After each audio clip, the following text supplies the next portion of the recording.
आज हम जानेंगे पार्ट्स ऑफ स्पीच के बारे में। पार्ट्स ऑफ स्पीच क्या होता है वो जानेंगे। पार्ट्स ऑफ स्पीच, ये पार्ट्स ऑफ स्पीच जो होता है इसका मतलब ये हो गया कि जो हम बोलते हैं वो टुकड़ों टुकड़ों में बोलते हैं। जब भी हम एक सेंटेंस को पूरा करते हैं वो कहीं ना कहीं उसमें आपको नाउन नजर आएगा, उसमें आपको प्रोनाउन नजर आएगा। नाउन हो गया, प्रोनाउन हो गया, वर्ब हो गया, एडवर्ब हो गया, एडजेक्टिव हो जाएगा, एडजेक्टिव। इसके बाद में प्रीपोजिशन, प्रीपोजिशन,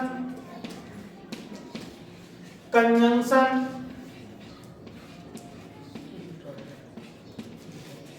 इंटरजेक्शन,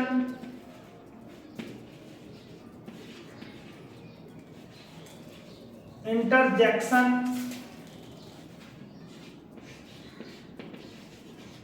और इसके बाद डिटरमाइनर्स आपको देखने को मिलते हैं। डिटरमाइनर्स, ये इतने सभी कुछ मिलके क्या बनाता है, एक सेंटेंस बनाता है। आज हम जो बात करने जा रहे हैं वो बात करने जा रहे हैं प्रीपोजिशन की।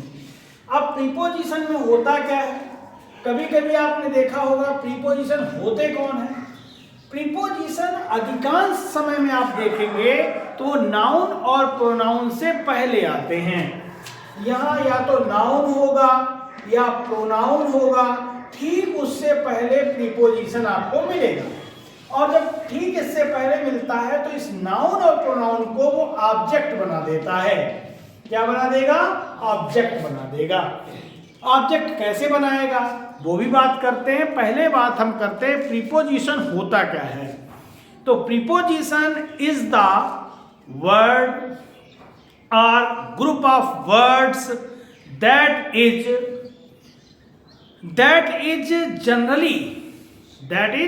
generally placed before noun or pronoun is called preposition। तो नाउन और प्रोनाउन से पहले होता है और कभी कभी क्या होता है सेंटेंसेस के बीच में भी आपको देखने को मिलता है। तो इस तरीके से प्रीपोजिशन को देखा आपने। अब इसमें क्या होता है, प्रीपोजिशन होते कैसे। जैसे मैं कहूं फ्रॉम, ये प्रीपोजिशन है। मैं कहूं ऑफ, प्रीपोजिशन है।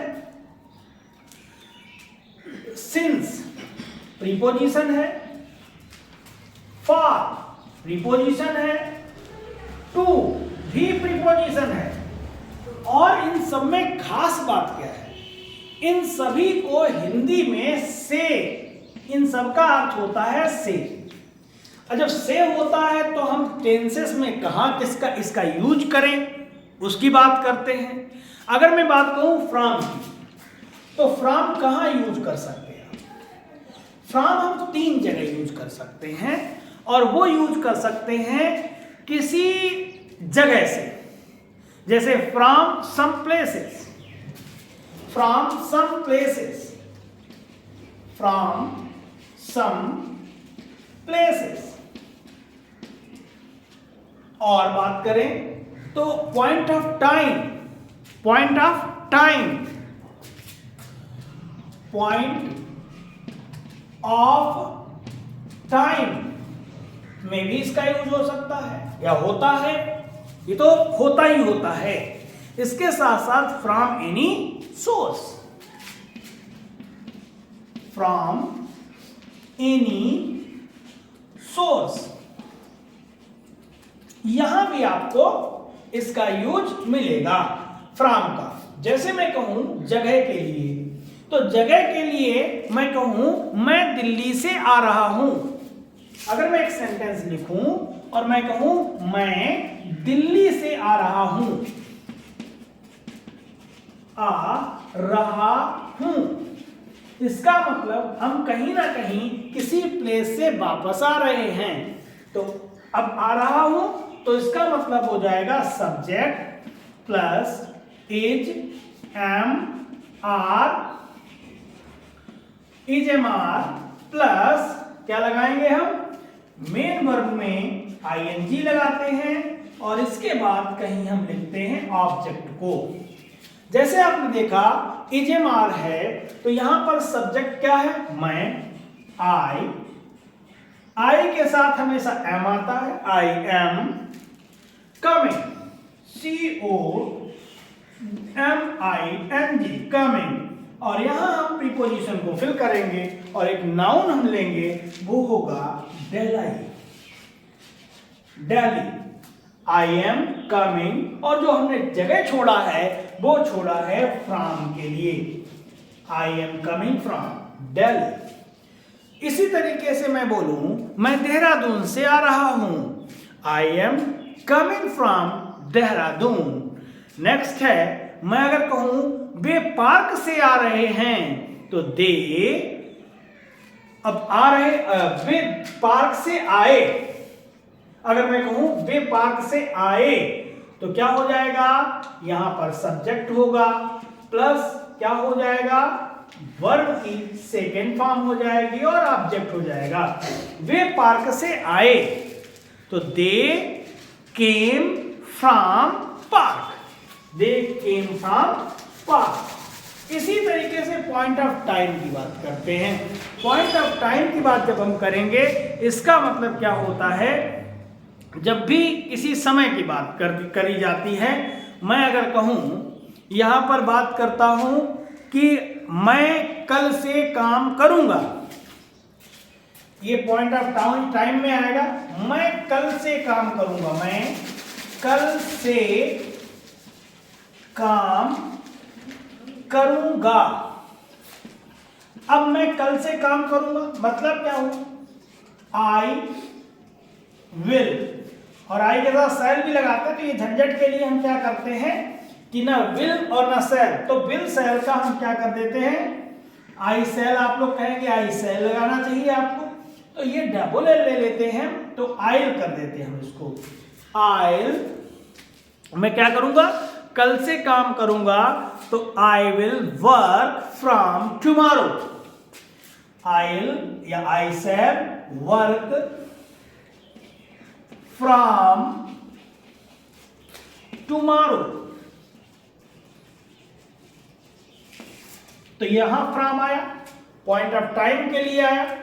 नेक्स्ट वन इज अगर मैं कहूं कि राम 10 बजे से काम करेगा, तो राम 10 बजे से काम करेगा means Ram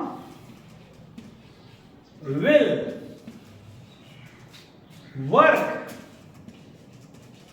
from, Ram will work from 10 o'clock, 10 o'clock, Ram 10 बजे से काम करेगा।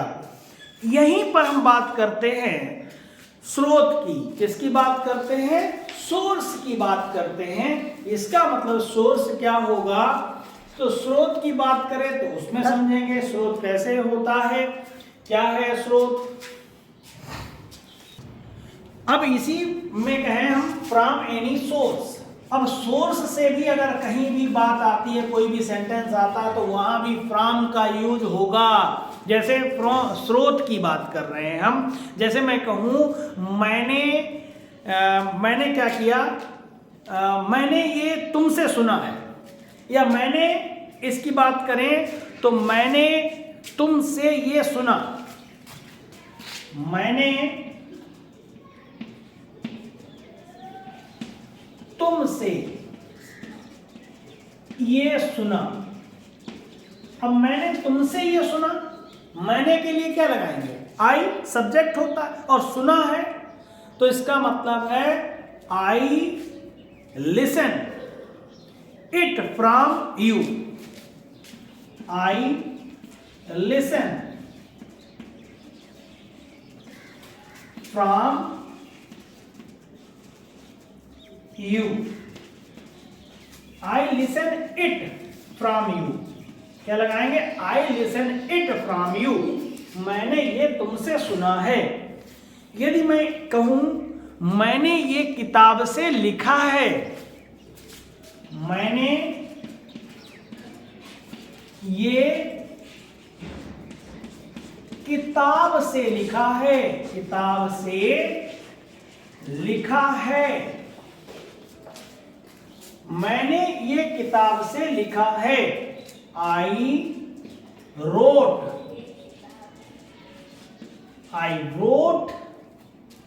It from the book.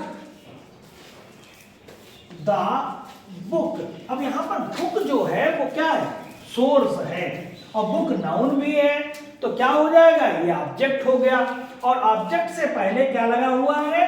From लगा हुआ है। मतलब नाउन से पहले फ्रॉम लगा हुआ है। तो फ्रॉम प्रीपोजिशन का यूज हमने किया। यहाँ यू लगा है तो प्रोनाउन लगा हुआ है। तो ये सोर्स से हम किसका यूज करेंगे? हम फ्रॉम का यूज करेंगे। तो फ्रॉम का use from some places, point of time, from any source. तो इस जगह से हम, ये तीन जगह से हम अगर बात करें, अगर हम कोई भी सेंटेंस बनाते हैं तो वहां पर हम किसका यूज करेंगे? फ्रॉम का यूज करेंगे। इसी के साथ साथ प्रीपोजिशन में ऑफ को देखते हैं। OFF, ऑफ का यूज हम कहां करेंगे प्रीपोजिशन में?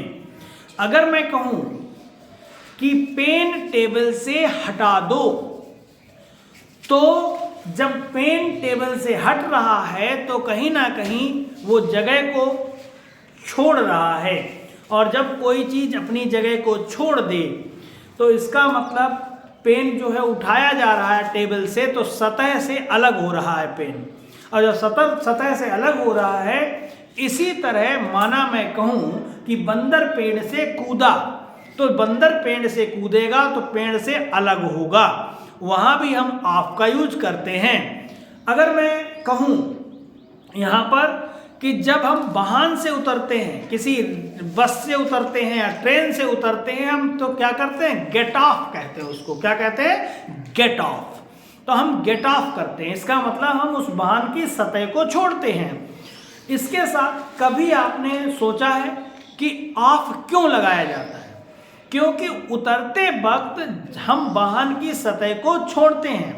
इसी तरह किसी हवाई जहाज के एयरपोर्ट से उड़ने को टेक ऑफ कहते हैं, उतरने को गेट ऑफ कहते हैं और उड़ने को कहते हैं टेक ऑफ कहते हैं। इसलिए क्योंकि एयरपोर्ट से जो उड़ान भरते समय या उड़ान भरते वक्त हवाई जहाज एयरपोर्ट को क्या कर रहा है? छोड़ रहा होता है। या कहूं मैं, it may be a pen leaving the surface of table while being picked up, a monkey leaving the surface of the tree while jumping from tree, we leaving the surface of the vehicle while getting off, or a plane leaving the surface of the airport while taking off. इसी तरीके से मैंने कहा, मैंने mobile को बिस्तर से उठाया।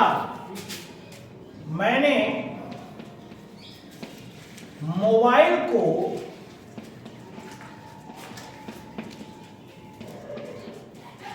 बिस्तर से उठाया। अगर मैं मोबाइल को बिस्तर से उठाऊंगा तो इसका मतलब क्या हो जाएगा? तो यहां पर कहीं ना कहीं उठाया आया है तो सब्जेक्ट आएगा प्लस वर्ब का सेकेंड फॉर्म आएगा और ऑब्जेक्ट आएगा। यानी कि हम सिंपल सेंटेंस में हैं। यानी कि सेंटेंस जो आपका है वो कौन सा है? पास्ट इंडेफिनिट का है। इसका मतलब आई, मैंने के लिए हम आई लगाएंगे, आई सब्जेक्ट हमारा है। आई और उठाने के लिए हम पिक्ड का यूज करेंगे, आई पिक्ड। अब पिक्ड कर लिया है, इसका मतलब आई पिक्ड, क्या उठाया? अब हमारे पास क्वेश्चन है, क्या उठाया? मोबाइल को उठाया। I picked the mobile, I picked the mobile. अब कहां से उठाया? बिस्तर से उठाया। और उठाने के लिए हमने किसका यूज किया? ऑफ।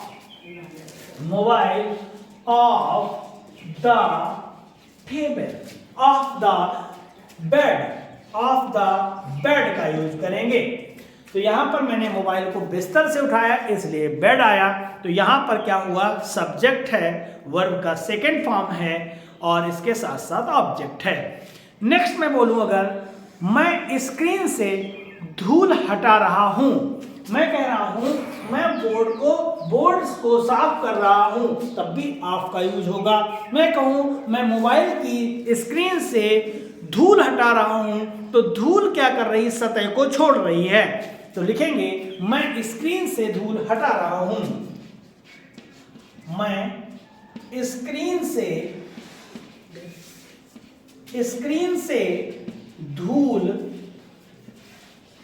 हटा रहा हूं, हटा रहा हूं।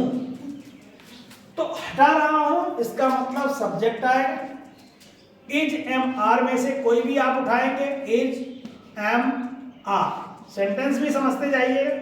इज एम आर के साथ साथ में मैं क्या करूंगा, क्योंकि हूं है इसलिए प्रेजेंट है, पीसी है, प्रेजेंट कंटिन्यूअस है, इसके साथ साथ में जो मेन वर्ब आता है उसमें आईएनजी का यूज हम करते हैं, प्लस क्या है, ऑब्जेक्ट है। मैं मोबाइल से धूल हटा रहा हूं, मैं स्क्रीन से धूल हटा रहा हूं, आई, और आई के साथ आएगा एम, आई एम क्या हो जाएगा, wiping, I am wiping, I am wiping the dust, I am wiping the dust, dust मतलब धूल हो गया। अब कहां से उठा रहा हूं, स्क्रीन से हटा रहा हूं, तो यहां पर हम स्क्रीन का यूज करेंगे, SCREEN, स्क्रीन। और कहां से, तो इसके लिए से के लिए हमने यूज किया फ्रॉम का। किसका यूज किया, फ्रॉम का। मैं स्क्रीन से धूल हटा रहा हूं, तो क्या हो जाएगा, I am wiping the dust of the screen, sorry from में होके ऑफ का यूज यहां करेंगे। किसका यूज करेंगे, ऑफ, क्योंकि मैं धूल को हटा रहा हूं। तो जब भी ऐसे सेंटेंसेस आए आपको ऑप्शन दिए जाएंगे फ्रॉम, ऑफ, टू, तो आप क्या फिल करेंगे, ऑफ का यूज करेंगे। इसके साथ साथ में नेक्स्ट सेंटेंस लेते हैं। यदि मैं कहूं बंदर पेड़ से कूदा,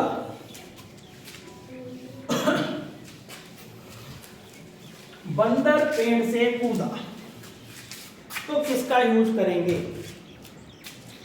बंदर पेड़ से कूदा। अब जब बंदर पेड़ से कूदा है तो इसका मतलब ये हो जाएगा आपका, फिर वही आएगा सब्जेक्ट वर्ब का सेकेंड फॉर्म प्लस क्या हो जाएगा, ऑब्जेक्ट आएगा। मंकी, मंकी जंप्ड,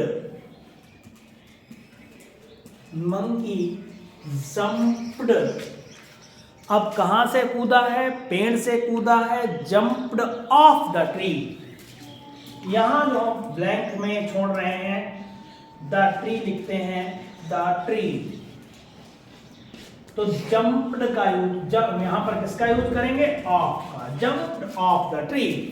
तो कहीं ना कहीं पेड़ को उसने छोड़ दिया है। कभी कभी हम कहते हैं मम्मी प्लीज टेबल से कप हटा दो, कभी कभी हम कहते हैं मम्मी प्लीज टेबल से कप हटा दो, टेबल से कप हटा दो। तो वहां भी हम आप का यूज करेंगे, मम्मी कृपया टेबल से कप हटा दो, हटा दो। जब कभी ऐसे सेंटेंसेस मिले तो बिना सोचे समझे आप ऑफ का यूज कर दीजिएगा। Mom please, mom please move the cup,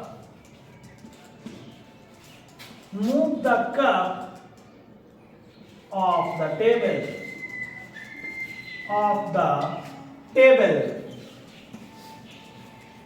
इस तरीके से आप सेंटेंस का यूज करेंगे। इसी के साथ हम बात करते हैं सिंस की। सिंस का यूज कहाँ करते हैं, कब करते हैं, वो देखिएगा।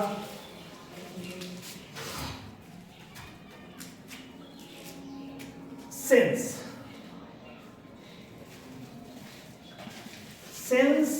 एंड फॉर, FOR फॉर, इन दोनों का यूज कहीं ना कहीं हम अगर लोकेशन देखें 1 2 3 4 5,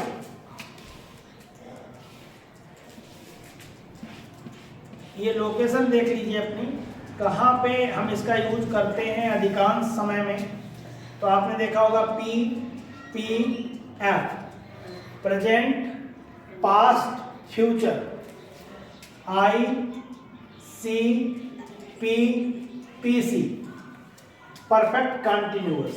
तो कहीं ना कहीं हम किसमें करते हैं, परफेक्ट कंटिन्यूअस में हम दो चीज़ों का ज़्यादा यूज करते हैं, और वो करते हैं हम सिंस का और फॉर का यूज ज़्यादा करते हैं। सिंस फॉर का यूज हम इस कॉलम में क्यों करते हैं, क्योंकि आपने देखा होगा इनमें क्या होता है, परफेक्ट कंटिन्यूअस है। तो यहाँ पर क्या होता है, सबसे पहले अगर देखा जाए इसका जो कह सकते हैं वर्ब कौन सा यूज करते हैं वो देखिएगा। सब्जेक्ट हैज, हैव,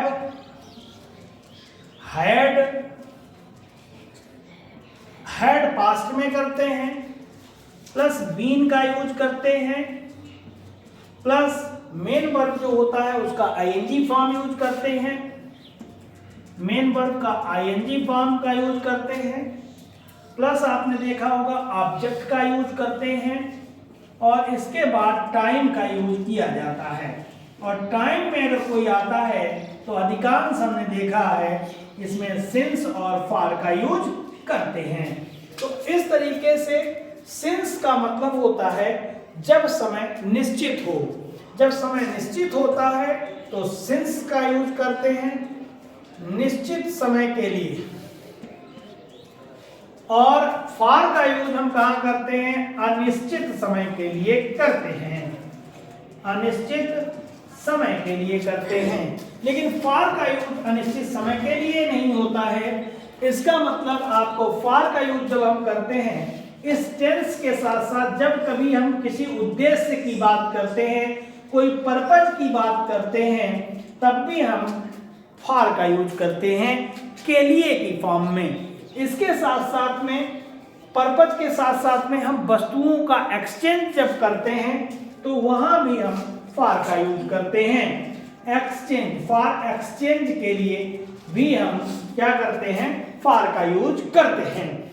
यहाँ सिंस की बात की जा रही है तो निश्चित समय का मतलब हो गया पक्का टाइम, कि हाँ इतने समय से ये काम होना है तो होगा। तो यहाँ सिंस का यूज हम कहें, सिंस का प्रयोग निश्चित समय के साथ साथ होता है। जब भी कभी वाक्य में रहा, रही, रहे का प्रयोग भी हो सकता है। जैसे सिंस की बात करें, since is used for point of time when the sentence is in continuous form. Since 2 AM, since 2 PM, since 2 o'clock, since 3 o'clock, कोई भी मैं कहूँ सिंस 1998, सिंस 2005, सिंस 2009, सिंस 2025, कुछ भी आपका हो सकता है। Since Monday, since Tuesday, since Sunday, since morning, since evening, since afternoon, since night.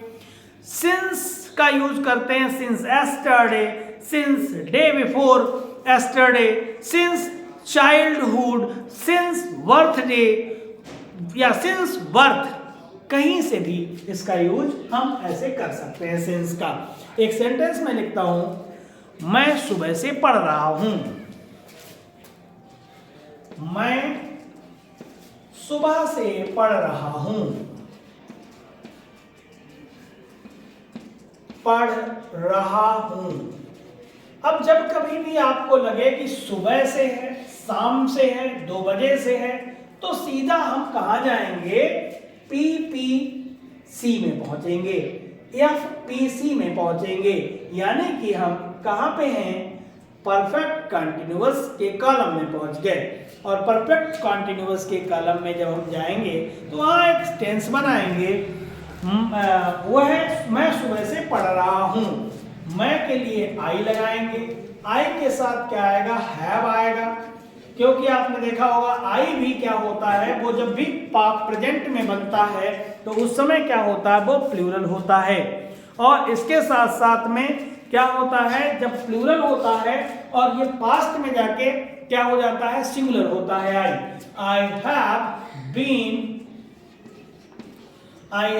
Been, अब क्या है, पढ़ रहा हूं, कब से पढ़ रहा हूं, क्या कर रहा हूं, पढ़ रहा हूं, तो I have been studying, I have been studying,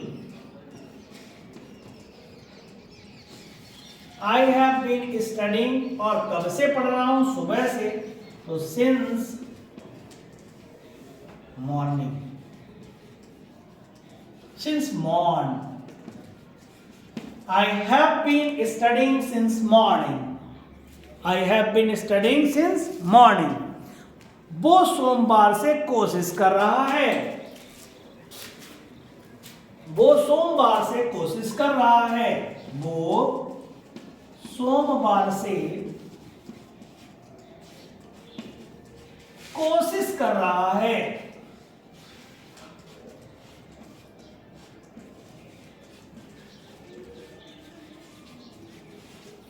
अब वो सोमवार से कोशिश कर रहा है, यानी कि क्या बनेगा, क्या बोलेंगे हम इसको, ही हैज बीन, क्योंकि ही है, थर्ड फॉर्म है, थर्ड पर्सन है, थर्ड पर्सन के साथ में सिंगुलर होता है। He has been trying since Monday, he has been trying since Monday, आप लिख लीजिएगा, he has been trying since Monday.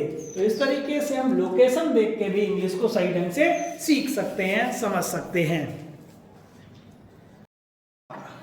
FOR, फार का यूज हम कहाँ करते हैं, जब अनिश्चितता, हम उसमें ही करते हैं जो आपका PPC है, मतलब कह सकते हैं present perfect continuous, past perfect continuous, future perfect continuous में फार का यूज करते हैं। लेकिन समय की अनिश्चितता होती है तब फार का प्रयोग अनिश्चित समय यानी कि समय की अवधि के साथ साथ होता है। जब भी कभी वाक्य में रहा है, रही है, रहे हैं का प्रयोग हो तो far is used for duration of time when the sentences is in continuous form, like for 2 seconds, for 2 minutes, for 2 hours, for 2 days, for 2 weeks, for 2 months, for 2 years,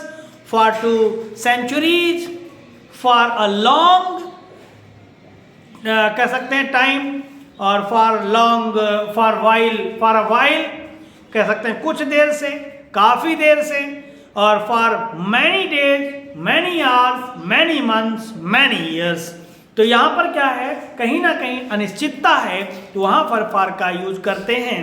तो हम कभी क्या करते हैं, जब कभी भी अनिश्चित समय की बात की जा रही हो तो हम फार का यूज करते हैं। और फार का यूज हम कभी क्या होता है, फॉर एनी पर्पज के लिए करते हैं, for any purpose, for any purpose,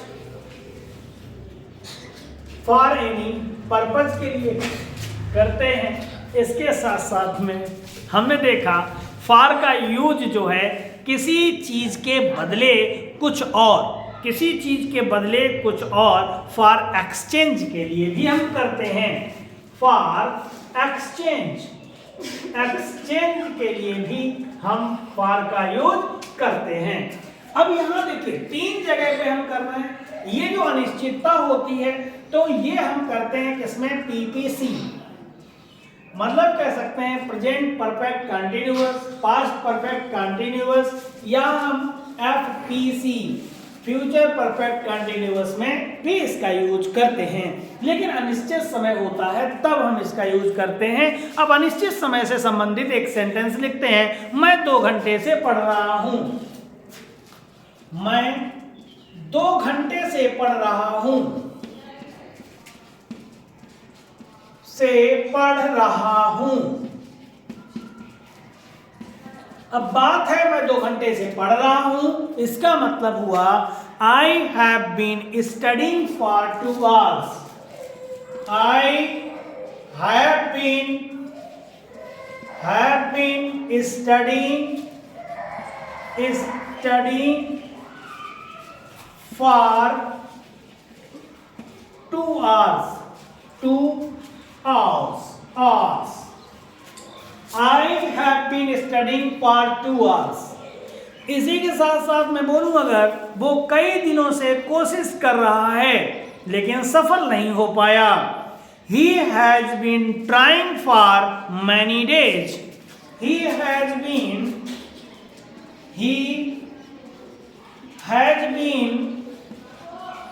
trying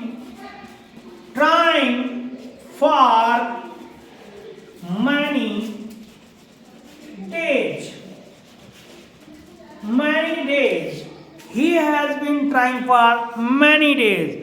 अब हम बात करते हैं फॉर एनी पर्पजेस के लिए, या कह सकते हैं पढ़ने के लिए, किसी चीज को देखने के लिए, पैसे के लिए, किताब के लिए। मैंने ये तुम्हारे लिए लिया। मैं कहूं ये यहां पर फॉर एनी पर्पज की बात करूं तो मैंने ये तुम्हारे लिए लिया। तुम्हारे लिए लिया।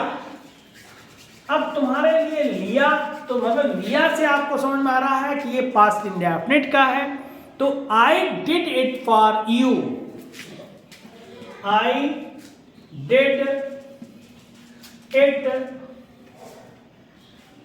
For you. तो फॉर का यूज हमने कहां किया है? जहां पर हमने किसकी बात कर रहे हैं? तुम्हारे लिए ऐसा मैंने किया, तो मतलब कहीं ना कहीं कोई ना कोई उद्देश्य है हमारा।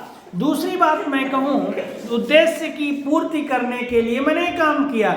वो मेरे पास पैसे के लिए आया, तो अपने उद्देश्य की पूर्ति करने के लिए वो मेरे पास आया, तो वो मेरे पास पैसे के लिए आया। लिख सकते हैं, नेक्स्ट आप सेंटेंस लिखेंगे, वो मेरे पास पैसे के लिए आया।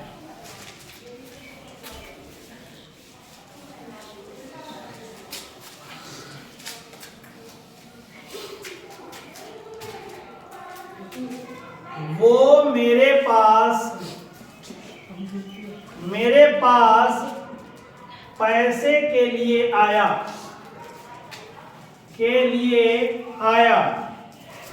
अब वो मेरे पास पैसे के लिए आया, तो इसका मतलब क्या हो जाएगा? मेरे पास पैसे के लिए आया यानी कि he came to me।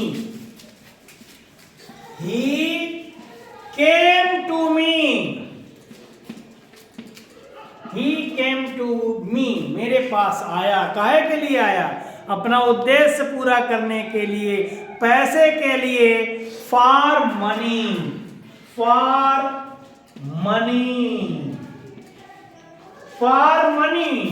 तो यहां पर क्या हो जाएगा? He came to me for money. तो यहां भी हम फॉर का यूज करते हैं। इसी के साथ साथ में एक जगह और हम करेंगे, वो है किसी चीज को एक्सचेंज करने के लिए। अगर मैं कहूं कि मैंने 20 रुपए की किताब खरीदी, तो कहीं ना कहीं 20 रुपए के बदले में किताब ली है।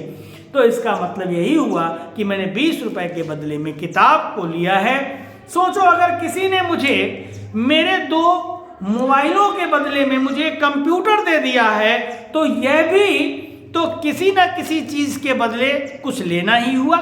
इसका मतलब ये हुआ, मैं अगर बोलूं मैंने 500 रुपए में मोबाइल खरीदा, मैंने 500 रुपए में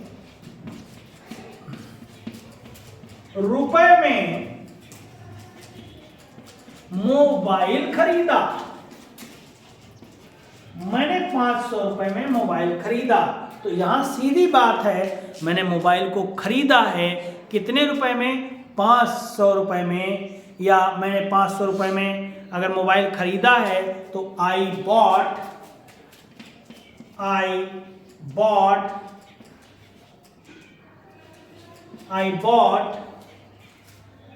a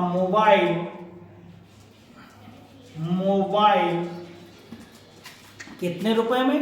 500 रुपए में, फॉर रुपीज 500, फॉर रुपीज 500। यहां पर फॉर का यूज होगा।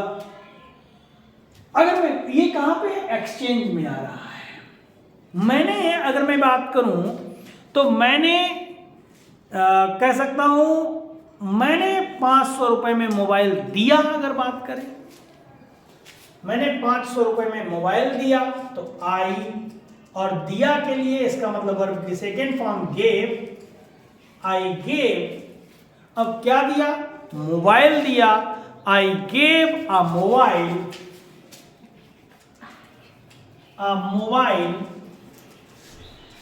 अब दिया है तो यहां पर फॉर आएगा, फॉर रुपीज 500।